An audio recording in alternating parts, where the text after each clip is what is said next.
Today we are going to see Puccinio mycotina. So it is the very important subphylum that comes under Basidiomycota.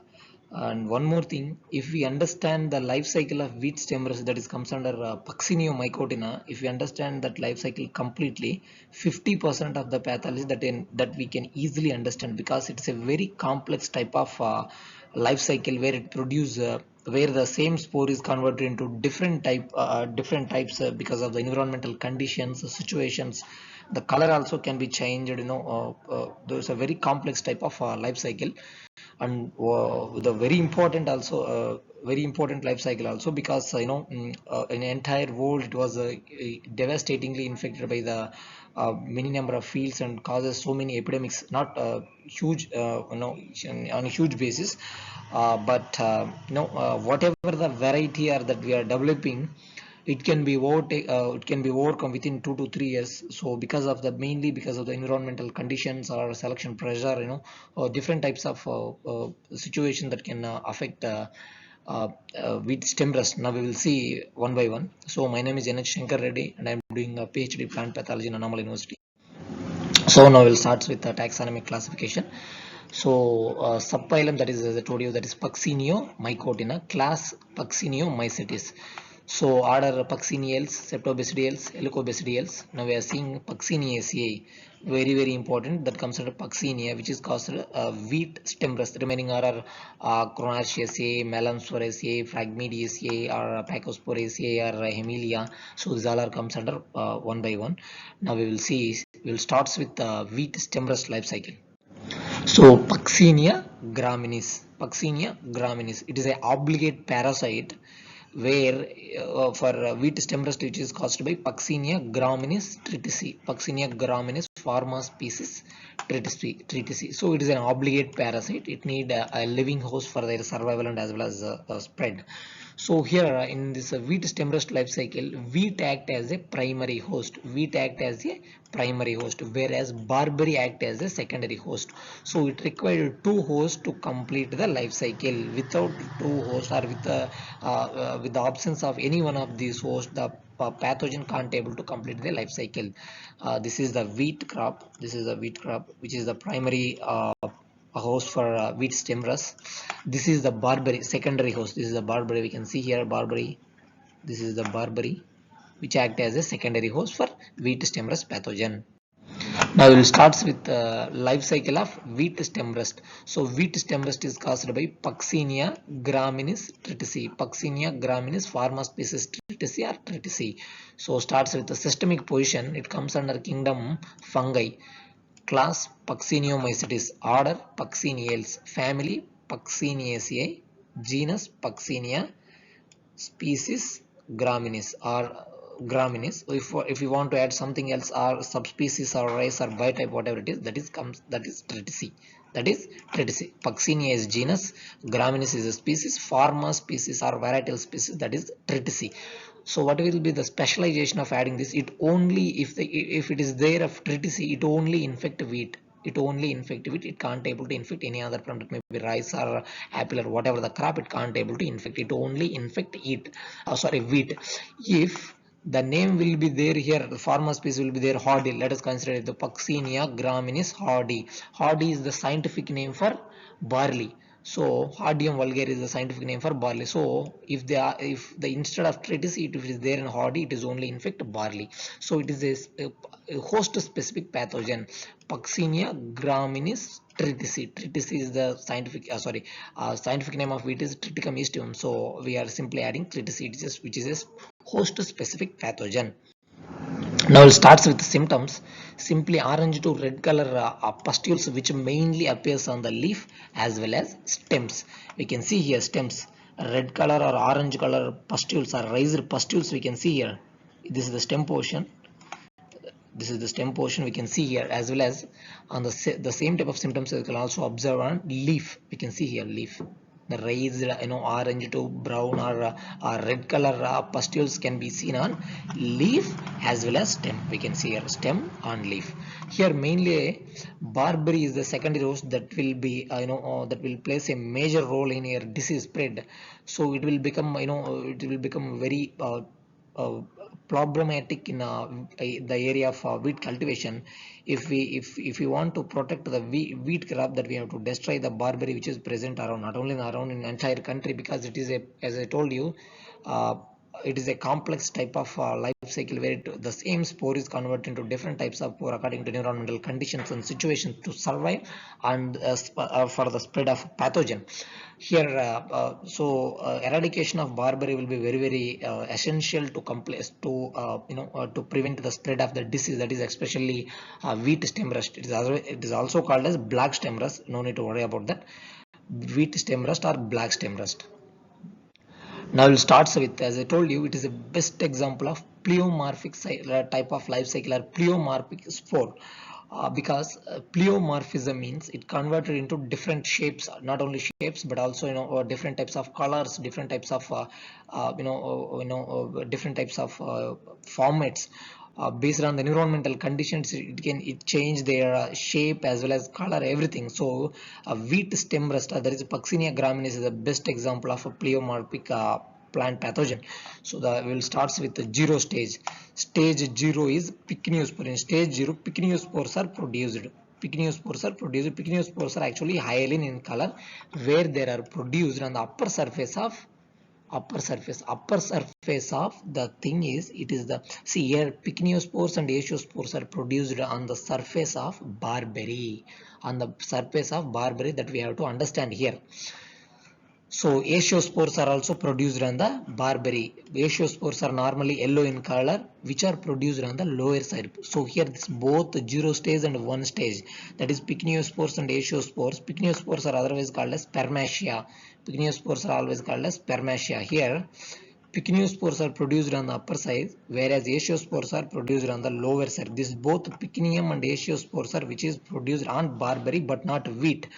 Whereas iridospores are produced, which are normally golden brown in color, which are produced on primary host, that is wheat.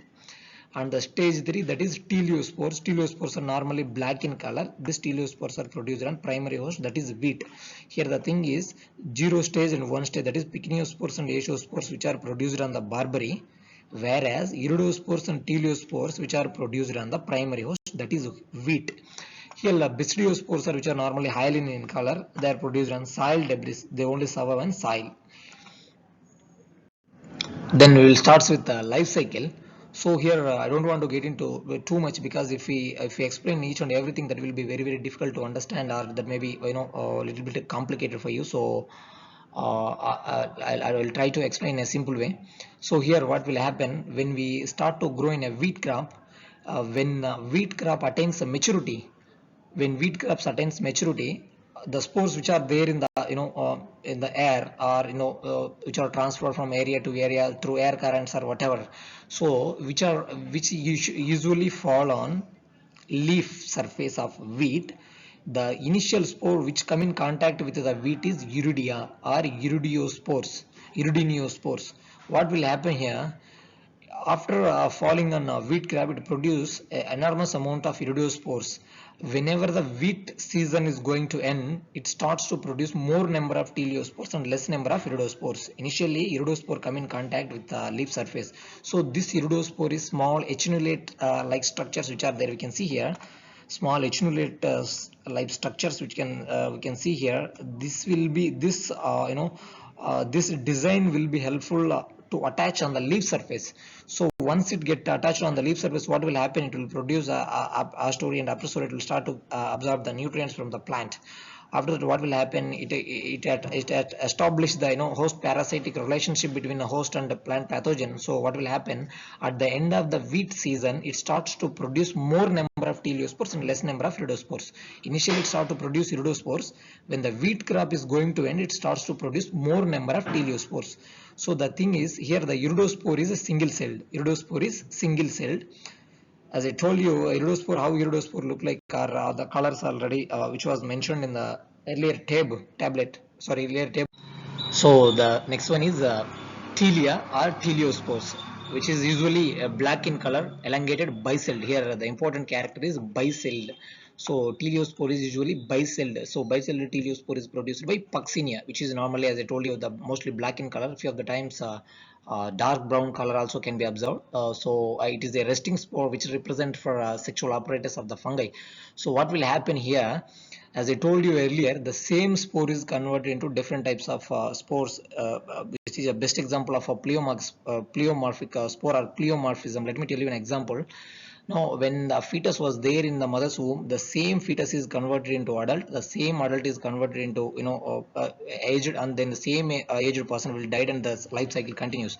In the meantime, here also the same spore, the iridospore, is converted into teleospore. The teleospore is converted into basidiospore, then spermatia, then acium, and the life cycle continues. The same spore, the spore is same, but the no, but the colors are the according to the environmental situation, it change their shape and their color and then the survivability for their survivability. So these are teleospores where it is a bicelled. We can see here.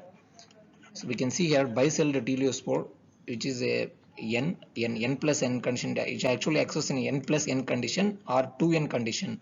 N plus n is equal to 2n. So mostly bicelled teleospore. So bicelled teleospore is the best example of Puccinia. So Puccinia produce bicelled teleospore. That's the symptoms as I told you earlier. Normally we can see here teleospores, how teleospores are among the entire life cycle of wheat stem rust. Teleospores are alone bicelled, remaining all are single celled spores. Remaining all are single celled spores. We can see here nucleus. We can see two nucleus can be found here. Both are in n plus n condition. So what will happen in later stages? They will migrate and they become they start to produce another type of spores. We can see, as I told you, black color. Right side we can see here teleospores are black color. Few of the times they also produce a brown color, as told you here. We can see here this is the spore of Puccinia. So Puccinia produce dark brown color. Dark brown color spores can be seen here in the picture of B. So this is about Telia. What will happen? This both Uridia and Telia that happens in primary host, that is wheat. Now we will see the types of teleospore. As I told you, teleospore is normally bicelled. Few of the fungal pathogens that also produce different septations or different celled teleospores. Now we'll see one by one. It is very important, and there is a chance to ask in different types of exams. Wherever you go, at least there will be a question from this table.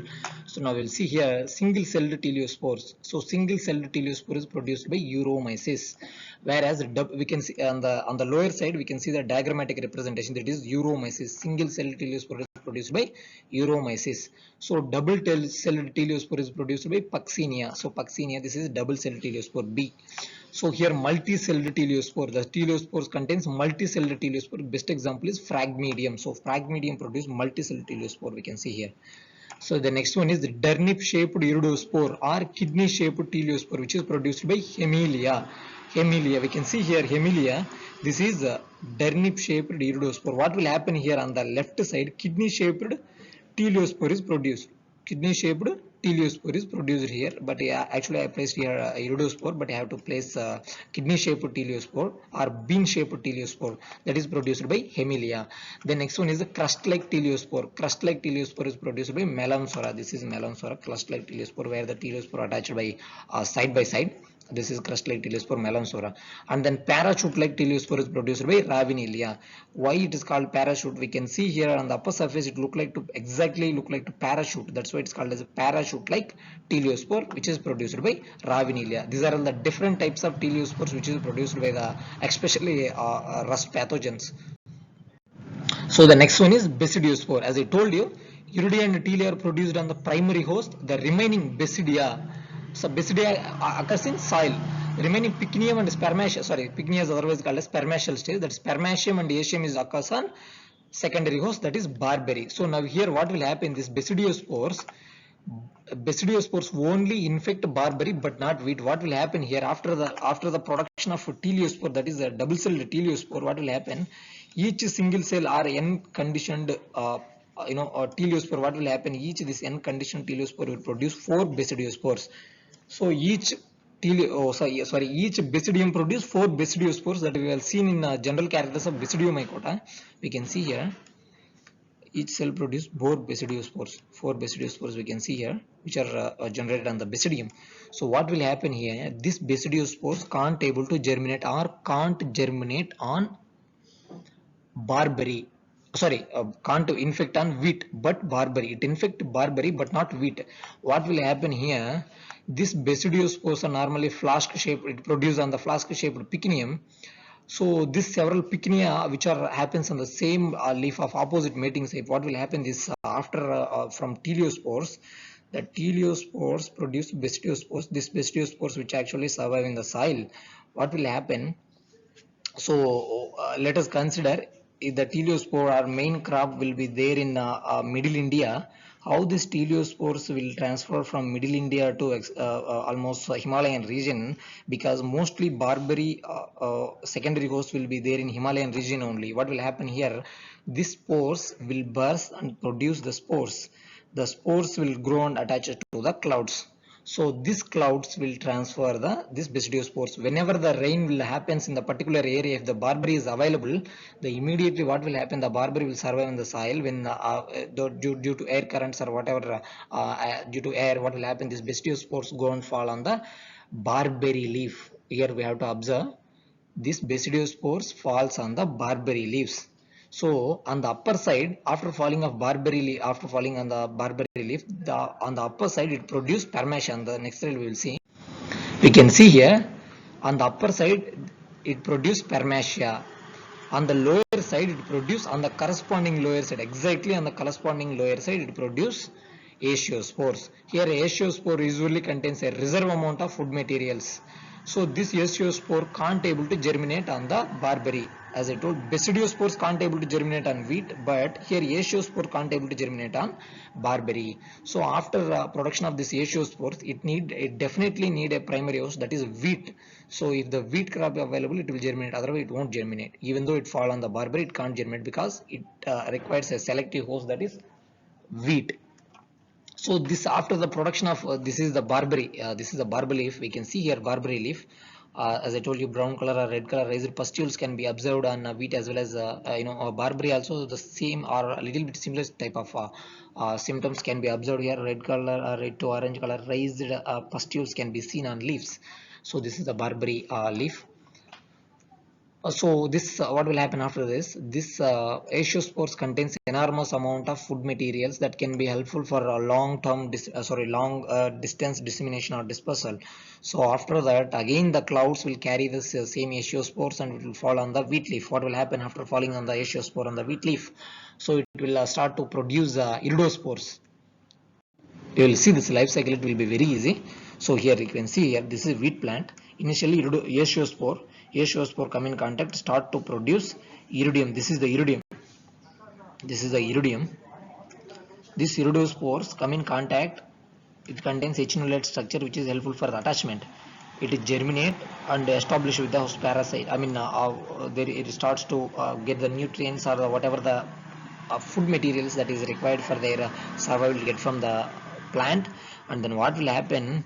The same iridospore is converted into teleospore. After at the end of the season, the same iridospore start to produce teleospore. As I told you, teleospore is a black color. We can see a black color teleospore, which is a double celled or bicelled.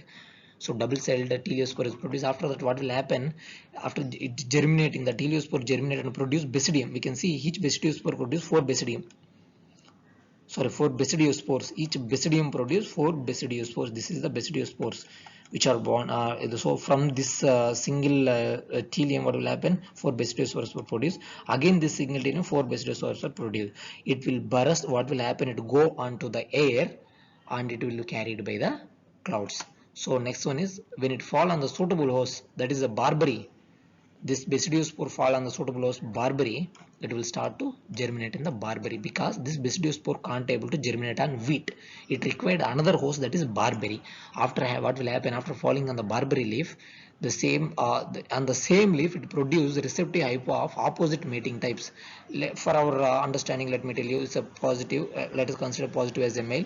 Second one is negative strand, is a female. What will happen? The spores which are exchange through airs or through ants or through different types of air material, so the spores get exchanged.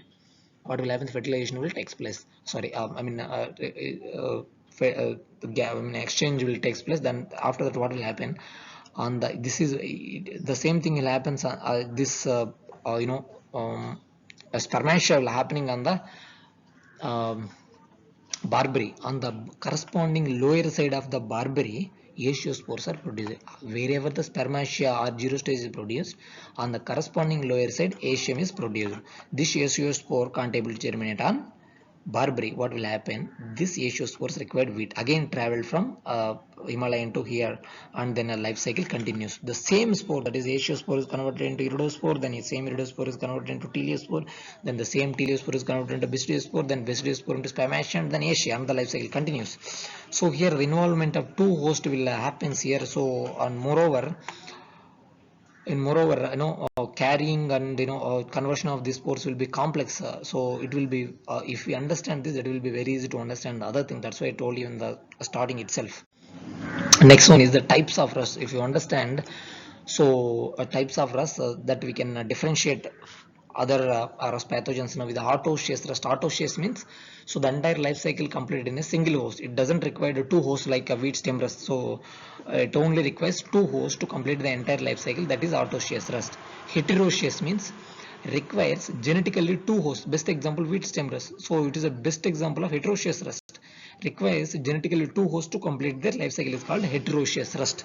Now we will see autoceous macrocyclic. So macro means all five stages. Micro means absence of all five stages. Now we will see autoceous. What is autoceous? Completes the entire life cycle in a single host. Here example of autoceous macrocyclic. The all five stages are completed in a single host. That is called autoceous macrocyclic rust. Best example bean rust, flax rust, sunflower rust and safflower rust are the best examples of autoceous macrocyclic rust. Then autoceous demicyclic, the very important. Demicyclic means lack of iridial stage is called demicyclic. Means here in autoceous demicyclic rust, all the life cycle can complete in a single host, but the iridial stage is absent. Absence of iridial stage is called demicyclic rust. So autoceous demicyclic rust means all entire life cycle completed in a single host, but the iridial stage is absent. Best example is rubus orange rust. Rubus orange rust, that is Gymnoconia peckiana. Gymnoconia peckiana. Instead of producing iridospore, it directly goes to teleospores. That's it. No need to confuse here. The thing is, next one is heteroceous macrocyclic. Best example is wheat stem rust. Heteroceous means it requires two hosts. It requires two hosts to complete their life cycle. Macrocyclic means presence of all five stages of spore, that is pycnium, acium, iridium, teleum, and basidium. So it is a best example of wheat stem rust is the best example of heteroceous macrocyclic. Heteroceous means it requires two hosts to complete the life cycle. Macrocyclic means all five spore stages are present. So best example wheat stem rust and white pine blister blight, Cronartium rubicola, that is called by Cronartium, caused by Cronartium rubicola. And the last one is heteroceous demicyclic. Demicyclic means I told you loss of iridial stage or absence of iridial stage is called demicyclic. Heteroceous means it requires two hosts to complete the life cycle. So it requires two hosts, but the iridial stage is absent. The best example is cedar apple rust, which is caused by Gymnosporangium juniperi verzinane. Gymnosporangium juniperi verzinane is the causal organism for cedar apple rust. So melansporosis, pathogen that comes under melansporosis, flax seed rust, which is caused by Melansora lini. These are all the symptoms. So this is an aerial photography where yellow color, yellow colors are the of flax seed rust affected plants. We can see here yellow color. It's an aerial photography. Next one is coffee rust, important one, which is caused by Hemilia vastastrix. These are all the symptoms. Brown to orange color, raised pustules we can see on the leaf. We can see very clear symptoms. Almost a little bit same, where the same spores are converted and affecting all those things. Now we'll see the difference between in a wheat, not only wheat stem rust, other types of rust also there. That is a leaf rust or stripe rust. Now we'll see the difference between all these rust. So the leaf rust, stem rust, or stripe rust. Now we'll start with the pathogen. Stem rust is caused by Puccinia graminis tritici, whereas leaf rust is caused by Puccinia regondita, whereas stripe rust is caused by Puccinia triformis. Coming to the pustule location, mainly appears on the upper surface, whereas in the stem rust, leaf, upper and lower surface we can see mostly on stem also. On the stripe rust, Most of the symptoms appears on leaf and as well as upper surface. Occasionally we can see on head and as well as seeds also. So mostly pustule colors orange brown. In leaf rust orange brown color pustules can be seen, whereas in stem rust orange red or dark red color pustules can be seen, whereas in stripe rust orange yellow color pustules can be seen. Here the pustules arrangements are singular random in leaf rust, whereas in singular random in stem rust as well as stripes in stripe rust. Here the alternate host is very important. The alternate host of leaf rust is Thalictrum species. Alternate host of leaf rust is Thalictrum species, whereas the wheat stem rust is barberry or barberries. So again, stripe rust is same. Barberries or barberry is the alternate host.